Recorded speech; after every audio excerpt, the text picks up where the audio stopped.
Alright, so I'm formatting this as a mini review because if you're an Avatar fan, you know about this episode. I don't need to summarize it for you. I don't need to go into specific details about themes.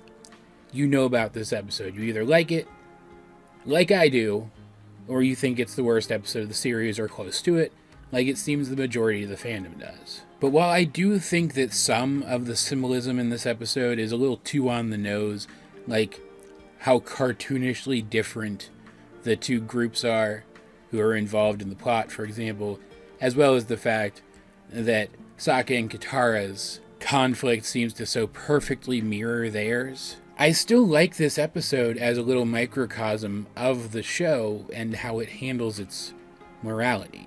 Because while I know some people don't like this episode for those cartoonish elements, and some people don't like this episode for the fact that Aang resolves things by lying to these people, I think those things are good. Because I've heard people argue, for example, that the solution here is too easy. Like, I've also heard that lasting peace can't be built on lies. That's just not true. And if that's what it takes to find lasting peace, then lie through your teeth. Do it. Peace is more important than the truth. I'm sorry, it is, frankly. But I have seen people argue that the answer is too easy, and that's the one that I think I find the most bizarre, because that's the entire point of the episode. This conflict was easy to resolve, but the entire world's conflict isn't.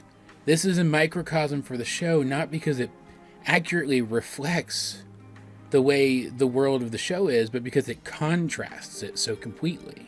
The world of the show is not cartoonishly black and white, and it can't be solved so simply.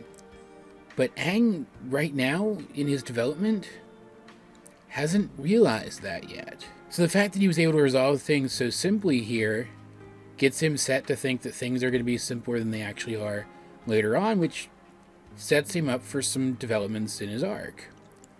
And also, the fact that he was willing to lie to these people to get them to realize how stupid their conflict was and come together shows that he is willing to do what's necessary to solve big issues, even if it means going against his normal alignment.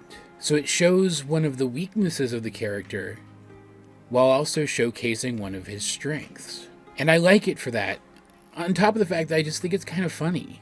I think it's kind of funny how cartoonishly different these two groups are, and I think some of the over-the-top voice acting and animation on Sokka and Katara in this one is pretty funny too. And Aang coming up with a fake story to tell these guys to get them to stop fighting so quickly and so easily harkens back to his rascalier side, and I like that. He's a little rascal, and I like when the show reminds me of that. I don't think this is like one of the best episodes of the series or anything, but I don't think it's nearly as weak as so many people seem to think it is.